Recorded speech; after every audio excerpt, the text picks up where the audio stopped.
अस्सलामु अलैकुम। यहाँ अटलांटा के मस्जिद सुफ़ा में अभी लैलतुल क़द्र की नमाज़ ख़त्म हुई है। अल्हम्दुलिल्लाह बहुत अच्छा लगा। वीडियो देखिए, खुश हो जाएंगे। नमाज और दुआ सब कुछ लाजवाब। ज़रूर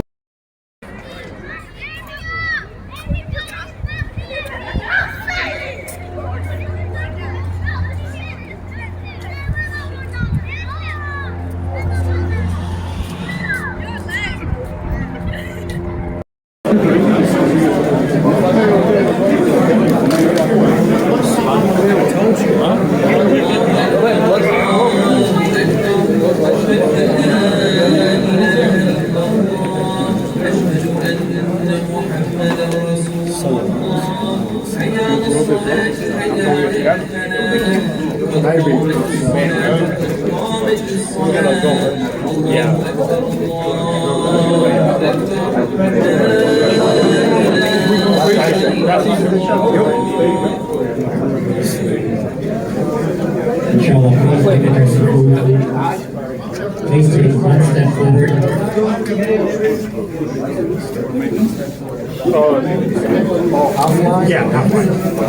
Inshallah, please take one step forward.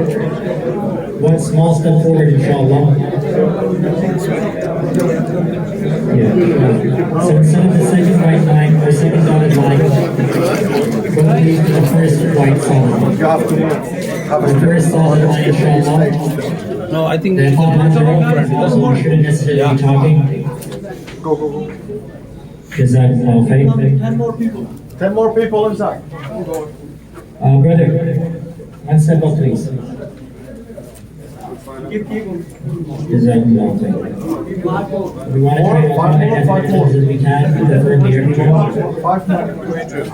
1, 2, 3, 4, 1 more. I think no use to come on because no space in the back. Rehan? Yeah. Rehan? Lina City rakhi. Allahu Akbar.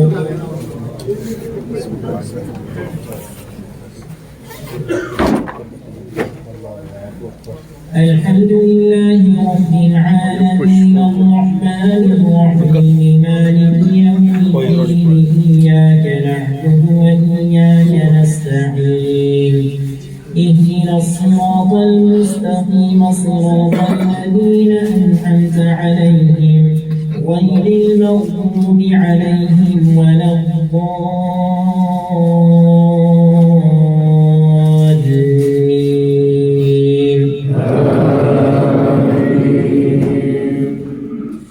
أفحسبتم أنما خلقناكم عبثا وأنكم إلينا لا ترجعون فتعالى الله الملك الحق لا إله إلا هو رب العرش الكريم ومن يدع مع الله إلها آخر لا برهان له به فإنما حسابه عند ربه إنه لا يفلح الكافرون وقل رب اغفر وارحم وأنت خير الراحمين.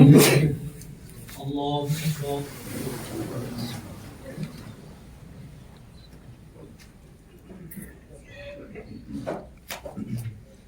سمع الله لمن حمده. الله أكبر.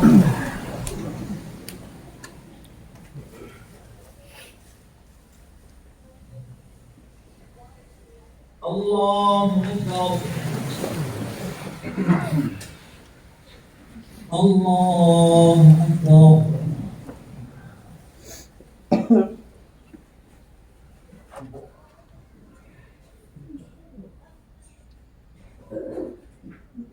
الله أكبر. الحمد لله رب العالمين الرحمن الرحيم مالك يوم الدين إياك نعبد وإياك نستعين اهدنا الصراط المستقيم صراط الذين أنعمت عليهم عليهم ولا الضالين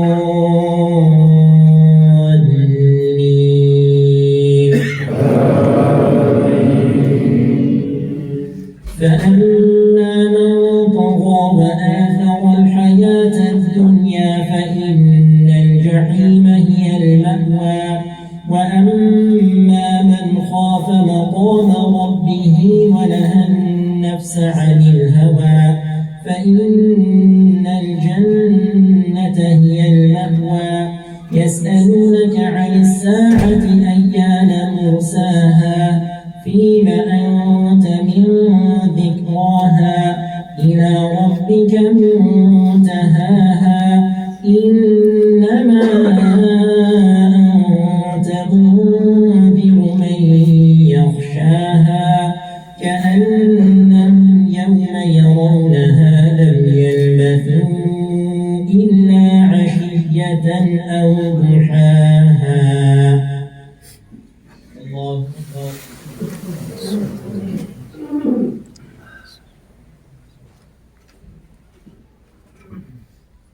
سمع الله لمن حمده. الله أكبر.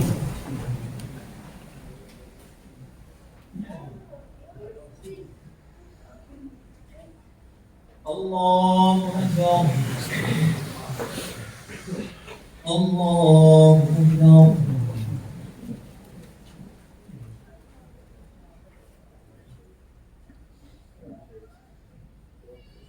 الله أكبر.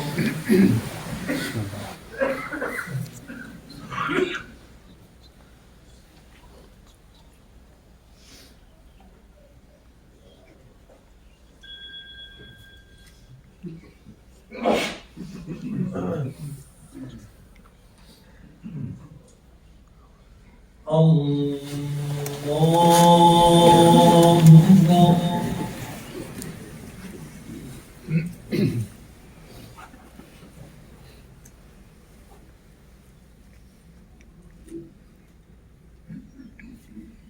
الله أكبر.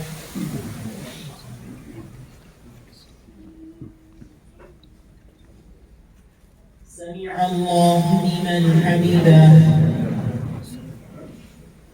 الله أكبر.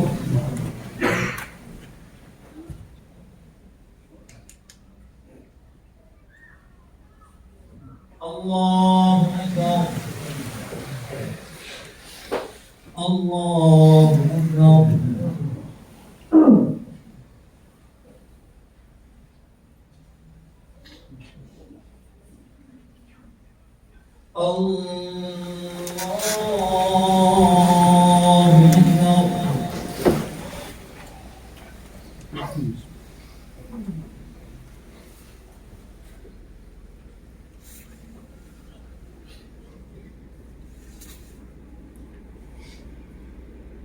الله أكبر.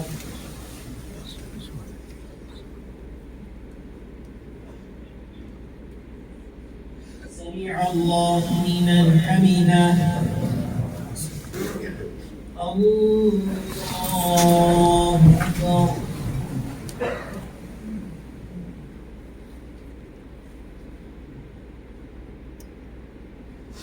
الله أكبر.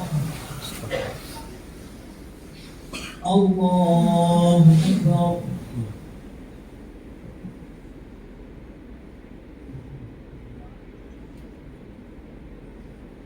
الله أكبر.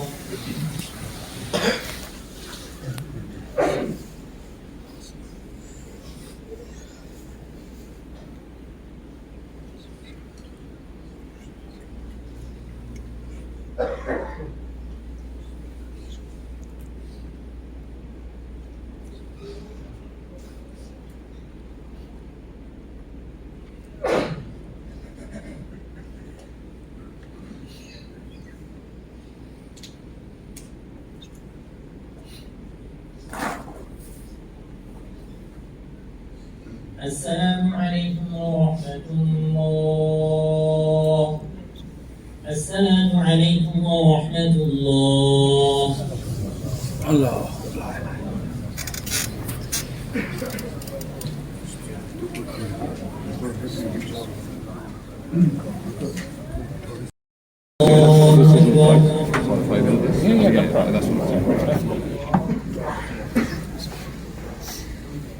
الحمد لله رب العالمين الرحمن الرحيم مالك يوم الدين إياك نعبد وإياك نستعين اهدنا الصراط المستقيم صراط الذين أنعمت عليهم غير المغضوب عليهم ولا الضالين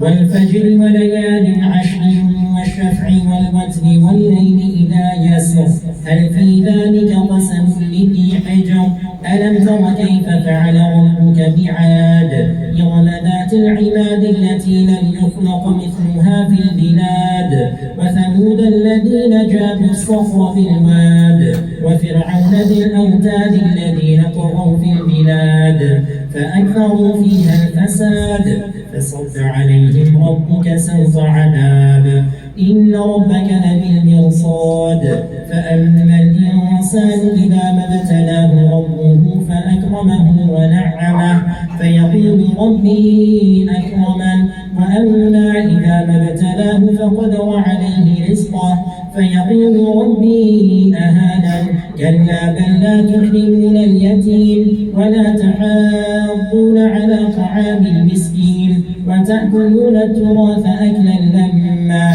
وتحبون المال حبا جما كلا إذا دكت الأرض دكا دكا وجاء ربك والملك صفا صفا وجيء يومئذ بجهنم يومئذ يتذكر الإنسان وأنى له الذكرى يقول يا ليتني قدمت لحياتي فيومئذ لا يعذب عذابه أحد ولا يوثق وثاقه أحد يا أيتها النفس المطمئنة ارجعي إلى ربك راضية مرضية فادخلي في عبادي وادخلي جنتي.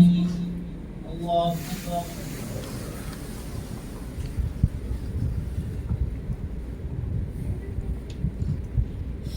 سمع الله لمن حمده.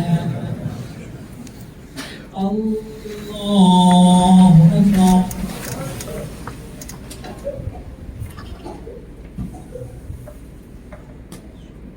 الله أكبر.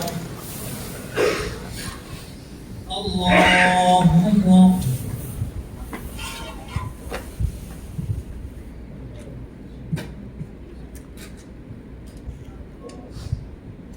الله أكبر.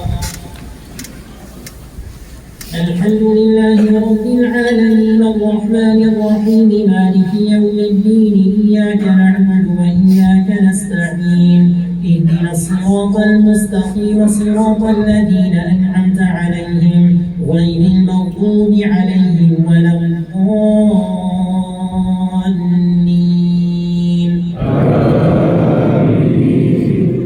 لا أقسم بهذا البلد وأنت حل بهذا البلد ووالد وما ولد لقد خلقنا الإنسان في كبد أيحسب أن لن يقدر عليه أحد يقول أهلكت مالا لبدا أيحسب أن لم يره أحد ألم نجعل له عينين ولسانا وشفتين وهديناه النجدين فلاقتحم العقبة وما أدراك ما العقبة فك رقبة أو إطعام في يوم ذي مسغبة يتيما ذا مقربة أو مسكينا ذا متربة ثم كان من الذين آمنوا وتواصوا بالصبر وتواصوا بالمرحمة أولئك أصحاب الميمنة والذين كفروا بآياتنا هم أصحاب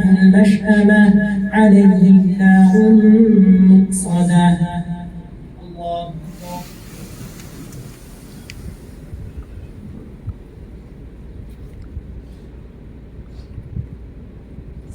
الله لمن حمده الله أكبر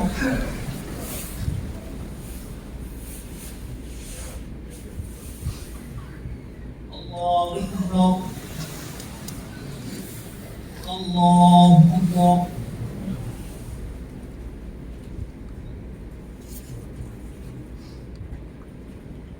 الله أكبر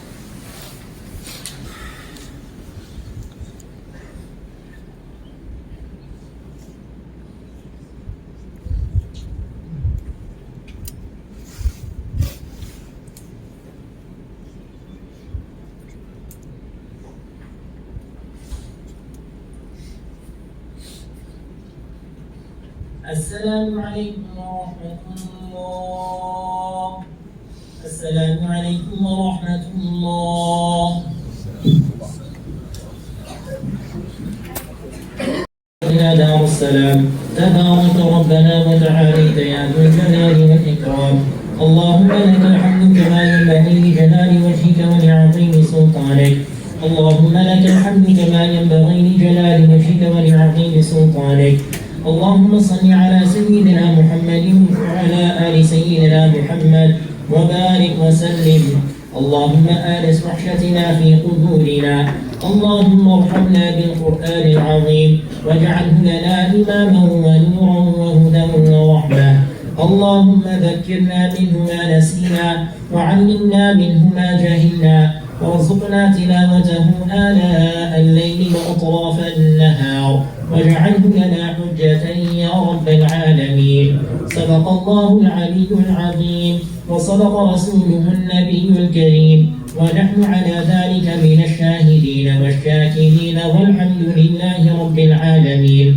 اللهم انفعنا بالقرآن العظيم اللهم انفعنا بالقرآن العظيم اللهم زين قلوبنا بالقرآن اللهم زين أخلاقنا بالقرآن اللهم زين حياتنا بالقرآن اللهم نور قلوبنا بالقرآن اللهم نور حياتنا بالقرآن ربنا آتنا في الدنيا حسنة وفي الآخرة حسنة وقنا عذاب النار وقنا عذاب النار وقنا عذاب القبر وقنا عذاب الحشر وقنا عذاب الميزان وقنا فتنة عذاب الدجال رب اغفر وارحم وأنت خير الراحمين اللهم إنك عفو كريم تحب العفو فاعف عنا اللهم إنك عفو كريم تحب العفو فاعف عنا اللهم إنك عفو كريم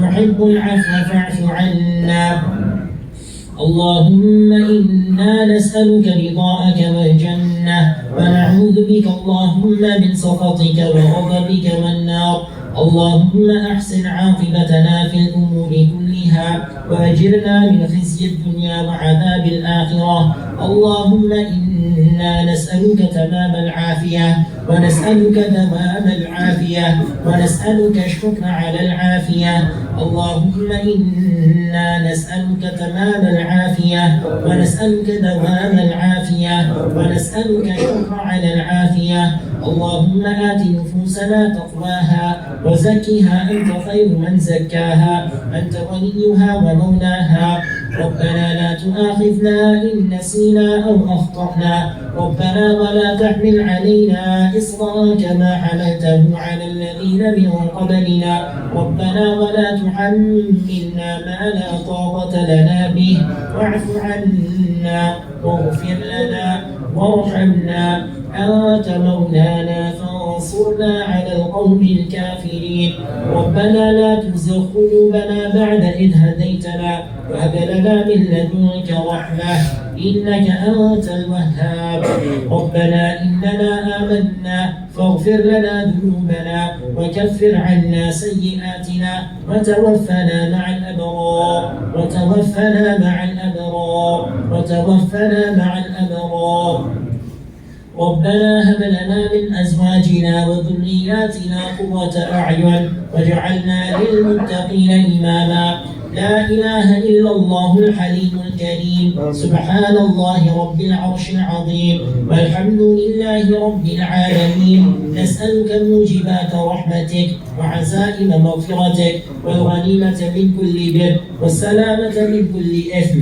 لا تدع لنا ذنبا إلا غفرته ولا هما إلا فرجته ولا دينا إلا قضيته ولا مريضا إلا شفيته ولا ميتا إلا رحمته ولا حاجة من حوائج الدنيا والآخرة هي لك رضا إلا قضيتها ويسرتها يا أرحم الراحمين اللهم اغفر لنا ولوالدينا ولأساتذتنا ولمشايخنا ولمن له حق علينا ولمن أوصانا بالدعاء ولجميع المسلمين والمسلمات والمؤمنين والمؤمنات الأحياء منهم والأموات إنك سميع قريب مجيب الدعوات اللهم إنا نسألك من خير ما سألك منه نبيك محمد صلى الله عليه وسلم ونعوذ بك من شر ما استعاذ منه نبيك محمد صلى الله عليه وسلم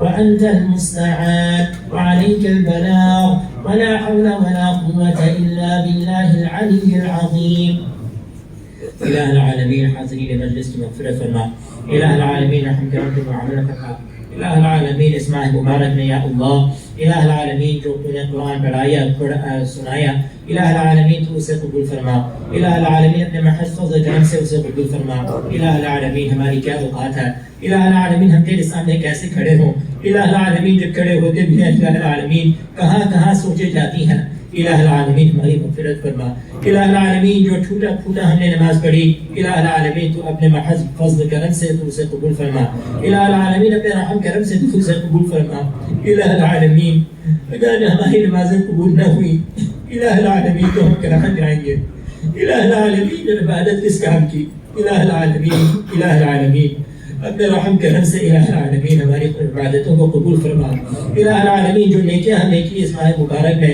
الہ العالمین تو اسے قبول فرما الہ العالمین تو اسے قبول فرما الہ العالمین جو تعلق ہم نے قائم کیا دین قرآن سے الہ العالمین اسے رمضان کے بعد بھی جاری رکھ الہ العالمین آخری دم تک الہ العالمین تو اسے جاری رکھ الہ العالمین رحم کرم کو معاملہ فرما الہ العالمین مسلمان کے احباب پر رحم فرما الہ العالمین ہمارے مسلمان بھائی بہن جو فلسطین میں الہ العالمین جس سے وہ گزر رہے ہیں یا الہ العالمین تو ان پر رحم فرما الہ العالمین تو ان پر رحم فرما الہ العالمین چھوٹے بچے ہیں الہ العالمین چھوٹے بچے ہیں الہ العالمین تو ان کے احوال پر رحم فرما الہ العالمین تو ہمارے گناہوں کی وجہ سے الہ العالمین عذاب نہ دے الہ العالمین تو ہماری کوتاہیاں ہیں الہ العالمین ہماری کمزوریاں ہیں الہ العالمین ہماری کمزوریاں ہیں الہ العالمین تو ان کی مصیبتوں کو دور فرما الہ العالمین ان کی مصیبتوں کو ان کے لیے آسان فرما الہ العالمین جو گزر چکے انہیں جنت الفردوس عطا فرما الہ العالمین جو یہاں رہ چکے الہ العالمین انہیں صبر جمیل عطا فرما الہ العالمین ہمیں اپنے دین سے جوڑ دے الہ العالمین کب تک تیری نافرمانی کرتے رہیں گے الہ العالمین کب تک تجھ سے دور رہیں گے الہ العالمین تو ہمیں ایمان قوی عطا فرما الہ العالمین تو ہمیں قوی ایمان عطا فرما الہ العالمین اپنے سے الہ العالمین تعلق قائم فرما الہ العالمین اپنے گھر سے جوڑ دے الہ العالمین اپنے کلام سے جوڑ دے الہ العالمین اپنے نبی صلی اللہ علیہ وسلم کی سنت سے جوڑ دے الہ العالمین اگر ہمارا وقت آ گیا الہ العالمین تو ہم تیرے پاس کیسے آئیں گے کیا منہ لے کے آئیں گے یا اللہ الہ العالمین کس چہرے سے تیرے سامنے آئیں گے الہ العالمین تجھے دکھانے کے لیے تو کچھ ہے نہیں الہ العالمین گناہوں سے کھڑے ہیں الہ العالمین تیرے سامنے کیسے کھڑے ہوں گے الہ العالمین ہمیں زندگی میں تو کچھ کیا نہیں الہ العالمین کن ہاتھوں کے ساتھ تجھ سے مانگیں گے الہ العالمین اگر تو نے اپنے نبی کی امت پر رحم نہیں کیا الہ العالمین تو ہمارا کچھ اچھا نہیں ہونے والا الہ العالمین تو رحم کرم کا معاملہ فرما الہ العالمین اس رمضان مبارک میں الہ العالمین تیرے نبی نے کہا کہ تیری مغفرت بہت ہی آسان ہے الہ العالمین آج ہم تیرے سامنے ہاتھ چھوڑتے ہیں ہاتھ کھڑے کرتے ہیں ہاتھ اٹھاتے ہیں الہ العالمین اپنے رحم کرم سے الہ العالمین ہماری عبادتوں کو قبول فرما، الہ العالمین ہماری دعاؤں کو قبول فرما، الہ العالمین ہمارے احوال پر رحم فرما، الہ العالمین اخلاق حمیدہ سے متصف فرما، الہ العالمین اخلاق رذیلہ سے اجتناب فرما، الہ العالمین دلوں کو جوڑ دے، الہ العالمین دلوں کو جوڑ دے، الہ العالمین گھر گھر میں جہاں کہیں کوئی فتنہ مصیبت ہو، الہ العالمین سب کے دلوں کو جوڑ دے، الہ العالمین مائے بہنوں میں الہ العالمین اتحاد عطا فرما، الہ العالمین مسلمانوں میں اتحاد عطا فرما، الہ العالمین سب کے دلوں کو جوڑ دے، الہ العالمین اپنے کلمے پر راضی کرا دے، الہ العالمین لا الہ الا اللہ محمد رسول اللہ ان کے دلوں میں بیٹھا دے، الہ العالمین تیرے نبی کی سنتوں کو ان کے درمیان ان کی اعمال میں الہ العالمین ظاہر کرا دے، الہ العالمین قرآن کتاب اللہ کو ان کے دلوں میں جاری کر دے، الہ العالمین اپنے نبی صلی اللہ علیہ وسلم کی سنتوں کو ان پر ظاہر کر دے، الہ العالمین الہ العالمین اس ماہ مبارک میں کتنے کتنے پیارے لوگ چلے گئے،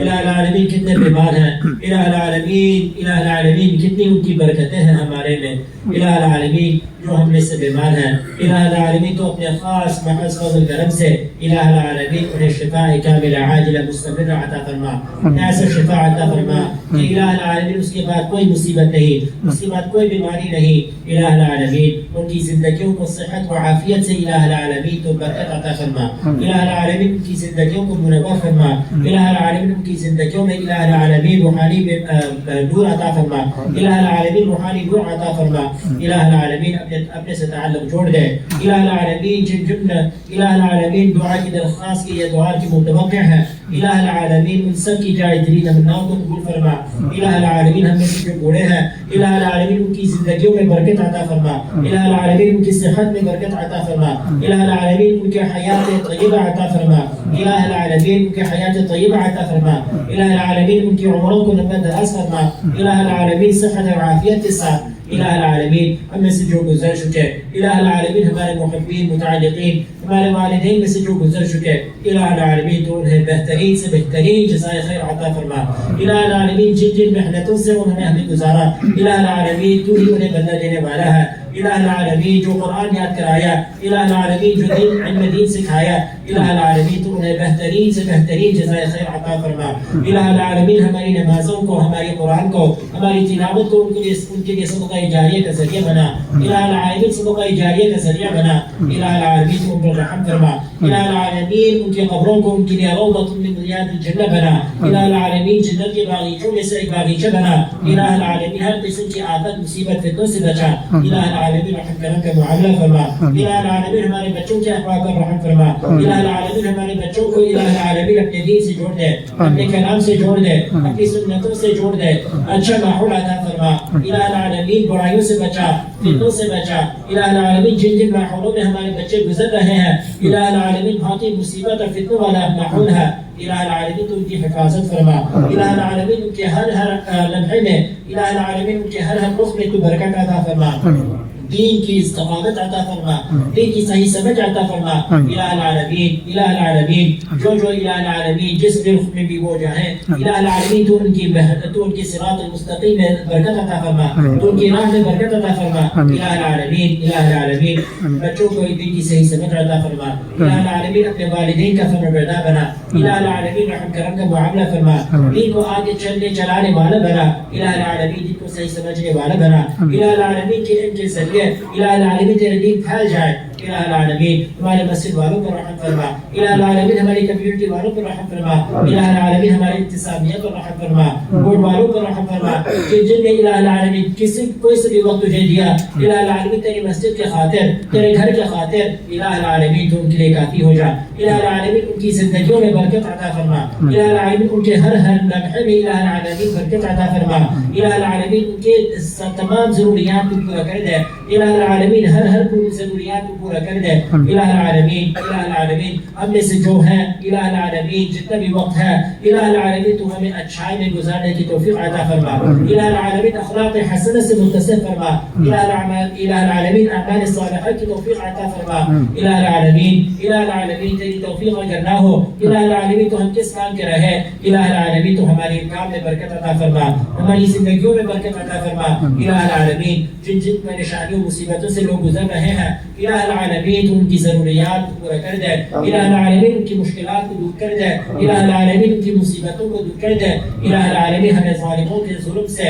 शरीरों के शर से, आसिफों के हसद से सब बचा इलाह अल-आलमीन, इन सब से बचा या इलाह अल-आलमीन, इलाह अल-आलमीन हमें इन सब से बचा इलाह अल-आलमीन, इलाह अल-आलमीन हमें अखलास अता फरमा, इलाह अल-आलमीन जब हम तेरे सामने खड़े हो, इलाह अल-आलमीन हम खुशू और खुदू के साथ खड़े हो, इलाह अल-आलमीन ताकि जब हमारा वक्त आए, इलाह अल-आलमीन हमारा आखिरी कलाम हो ला इलाहा इल्लल्लाह मुहम्मदुर रसूलुल्लाह, इलाह अल-आलमीन जब हम लौटे तो ऐसी सूरत में लौटे कि तू हमसे राजी है और हम तुझसे राजी हैं इलाह अल-आलमीन, इलाह अल-आलमीन जो गुजर चुके हैं इलाह अल-आलमीन, लेकिन इन्होंने कुछ भी दिया इस मस्जिद में, सदका दिया, इलाह अल-आलमीन जो भी दिया इलाह अल-आलमीन तू उसे कबूल फरमा, इलाह अल-आलमीन तू उसे बेहतरीन जज़ाए खैर अता फरमा इस दुनिया में और आखिरत में भी या अल्लाह, इलाह अल-आलमीन तू उनसे खुश हो जा, इलाह अल-आलमीन तू उनसे राजी हो जा, इलाह अल-आलमीन हमें अपने मुक़र्रबीन में से बना, इलाह अल-आलमीन हमें अपने सुलहा में से बना, इलाह अल-आलमीन जो हमने मांगा तू उसे कबूल फरमा, तू उसे अता फरमा, और जो मांगने से रह गया लेकिन मांगना चाहिए था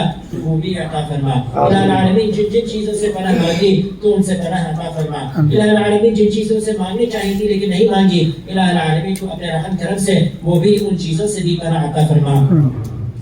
إله العالمين in this blessed month of Ramadan, accept our ibadat, Ya Allah. إله العالمين, accept our ibadat, Ya Allah. إله العالمين on this blessed night of Ramadan, إله العالمين if it is the Laylatul Qadr, إله العالمين put barakah in our time, إله العالمين put barakah in our time, إله العالمين accept our ibadat, إله العالمين forgive us for our shortcomings, Ya Allah. إله العالمين, you are so kind, you are so rahim, even in the month of Ramadan, Ya Allah, we dare to disobey you, we do things we should not be doing, إله العالمين forgive us. Ilah al-Alameen, even with the doors of mercy so wide open, Ilah al-Alameen, we still fail to worship you properly. We still fail to, Ilah al-Alameen, be in your service, Ya Allah. Ilah al-Alameen, that you are Rahim. Ilah al-Alameen, you quote yourself in the Quran as Al-Ghafur al-Rahim. Ilah al-Alameen, on this blessed night of Ramadan, show us your Ghafur, show us your Maghfirah, show us your Rahmah, Ya Allah. Ilah al-Alameen, on this blessed night, Ilah al-Alameen, forgive us for our shortcomings, Ya Allah.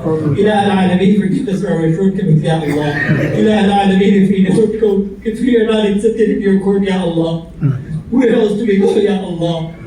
Ilah al-Alameen, we have no one other than you, Ya Allah.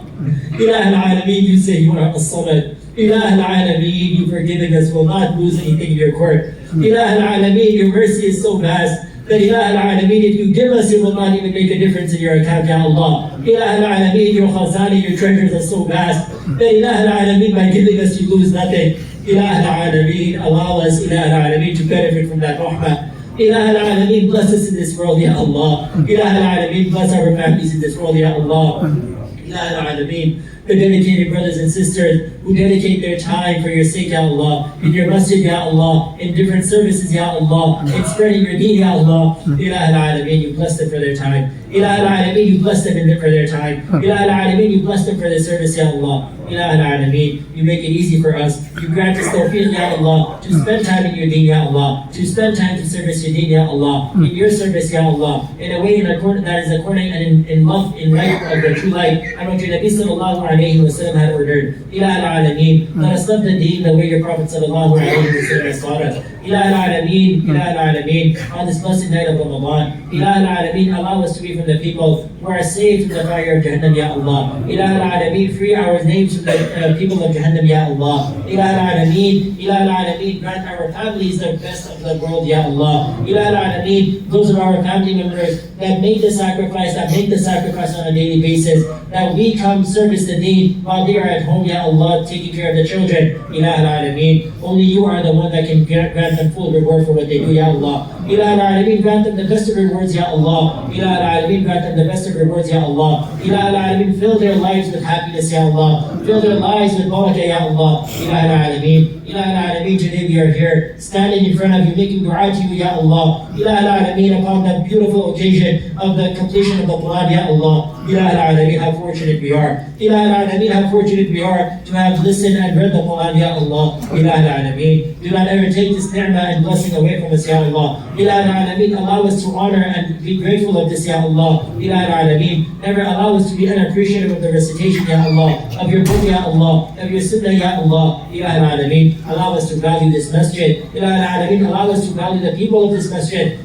Ilaha Alameen, allow us to value our community. Ilaha Alameen, the youngsters amongst us. Ilaha Alameen, they are going on different endeavors. Ilaha Alameen, they are applying in different fields. Ilaha Alameen, whatever field they choose, Ya Allah, you make it easy for them. Ilaha Alameen, you accept it from them. And Ilaha Alameen, you make it a source for them to give and contribute to your deen, Ya Allah. To contribute to your house, Ya Allah. To contribute to your service, Ya Allah. Ilaha Alameen, protect our children and protect our families from any sort of fitna and fasad, Ya Allah. Ilaha Alameen, we live in a day and age wherever we love, wherever we are. Ilaha Alameen, there is some sort of fitna around us. Ilaha Alameen, allow us to be righteous people. Ilaha Alameen, allow us to be your righteous slaves. Ilaha Alameen, allow us to be amongst your Ibad al-Rahman. Ilaha Alameen, allow us to be protected in our environments. Ilaha Alameen, whatever environments it may be. Ilaha Alameen, allow us to be steadfast in our iman. Steadfast on the kalima la ilaha illallah Muhammadur Rasulullah. Allow us to fully understand the Quran. Ilaha Alameen, the beautiful Quran that we have read, Ya Allah. Ilaha Alameen, it is your words, Ya Allah. It is not the words of any man. Ilaha Alameen, allow your words to penetrate through our hearts, Ya Allah. Grant us the understanding of your Quran, Ya Allah. Allow us to be amongst your righteous people, Ya Allah. Ilaha Alameen, allow us and enable us to continue to read the Quran even outside the month of Ramadan. Ilaha Alameen, let the Quran be a source of guide for us, Ya Allah. Ilaha Alameen, protect us through the Quran. Ilaha Alameen, guide us through the Quran. Ilaha Alameen, allow the Quran to be a source of shifa for us, Ya Allah. Ilaha Alameen, the brothers and sisters who requested for dua. Ilaha Alameen, that might be sick. Ilaha Alameen, you grant them shifa kamila adila mustamirra. Ilaha Alameen, you grant them siha and afiyah. You grant them health and wealth, Ya Allah. You grant them afiyah, Ya Allah. Ilaha Alameen, those that have passed away. Ilaha Alameen, you forgive them for their shortcomings, Ya Allah. Ilaha Alameen, you grant them Jannah al-Firdaus. Ilaha Alameen, you grant our loved ones the ability to be a source of sadaqah jariyah for them, Ya Allah. Ilaha Alameen, whatever Quran we recite, whatever Quran we listen to, Ilaha Alameen, accept it from us, Ya Allah. Ilaha Alameen, if you don't accept it, then where do we go, Ya Allah? Ilaha Alameen, we have no one else to give this to, Ya Allah. Ilaha Alameen, give us the full reward of the recitation we do, the recitation we listen to. Ilaha Alameen, grant us full reward for it, Ya Allah. Ilaha Alameen, Ilaha Alameen, bless this community with unity, Ya Allah. Ilaha Alameen, unite our hearts in the kalima la ilaha illallah Muhammadur Rasulullah. Ilaha Alameen, let us look past our differences, Ya Allah. Ilaha Alameen, allow us and unite our hearts, Ya Allah. Ilaha Alameen, unite our hearts, Ya Allah. Ilaha Alameen, unite us on the kalima, on the Quran and Sunnah, Ya Allah. Ilaha Alameen, forgive us for our shortcomings in this blessed month of Ramadan. Ilaha Alameen, those that have requested for dua. Ilaha Alameen, you fulfill their desires, Ya Allah. Ilaha Alameen, those amongst us, the young ones amongst us, Ya Allah, that are looking for spouses, Ya Ilaha Alameen, you grant them a righteous spouse. Ilaha Alameen, you grant them a righteous spouse. Ilaha Alameen, you grant them a spouse that is a source of their pillar of getting closer to you, Ya Allah. Ilaha Alameen, that is a source of protecting them from fitna, Ya Allah. Ilaha Alameen. Ilaha Alameen, bless our children. Ilaha Alameen, protect our children. Ilaha Alameen, allow our children to be flag bearers of the deen, Ya Allah. Flag bearers of Islam, Ya Allah. Hafid of the Quran, Ya Allah. And the people who understand the Quran, Ya Allah. People who propagate the Quran, Ya Allah. Ilaha Alameen, whatever good we ask of Ilaha Alameen in this blessed month of Ramadan, you grant us that, Ya Allah. Ilaha Alameen, those brothers and sisters that have donated your path, that have donated for your house, Ya Allah. Ilaha Alameen, grant them great house in the Jannah, Ya Allah. Ilaha Alameen, grant them Jannah bighayr hisab, Ya Allah. Ilaha Alameen, have their Jannahs, have their homes waiting for them in Jannah, Ya Allah. Ilaha Alameen, whatever amount they contributed, Ilaha Alameen, you accept their quality. Ilaha Alameen, you accept their sincerity. Ilaha Alameen, grant us full ikhlas. Ilaha Alameen, so our contributions may be accepted fully, Ya Allah. And Ilaha Alameen, whatever big we gave or whatever little we give, Ilaha Alameen, accepted in your court, Ya Allah. Ilaha Alameen, grant us desire khair for that in this dunya, Ya Allah. Ilaha Alameen, allow it to be a source of mercy for us in our lives, Ya Allah. Ilaha Alameen, allow it to be a source of barakah in our wealth and health, Ya Allah. Ilaha Alameen, allow it to be a source of barakah for our community, Ya Allah. Ilaha Alameen, allow us to have a community. Ilaha Alameen, a masjid that is debt-free, Ya Allah. Ilaha Alameen, one that fulfills your worship, Ya Allah. One that takes care of your worship, Ya Allah. One that propagates the deen, Ya Allah. Ilaha Alameen, allow our community, allow our Masjid Sufa to be a beacon of guidance for others, Ya Allah. To be a beacon of light for others, Ya Allah. Ilaha Alameen, propagate this masjid. Ilaha Alameen, the way we were able to come to your house in the month of Ramadan, Ilaha Alameen, keep our hearts attached to it. Ilaha Alameen, allow us and enable us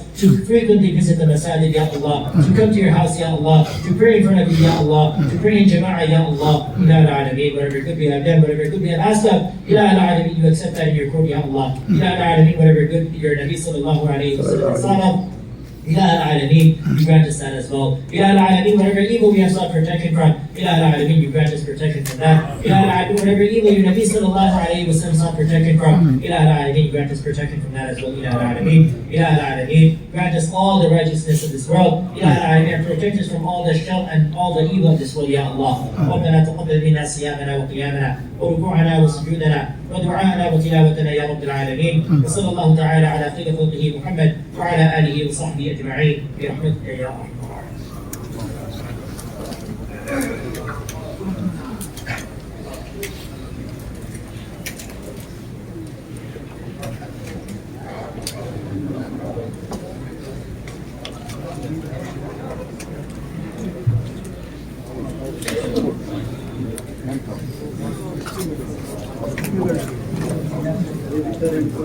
Please, inshallah, make yourself over with this. Salatul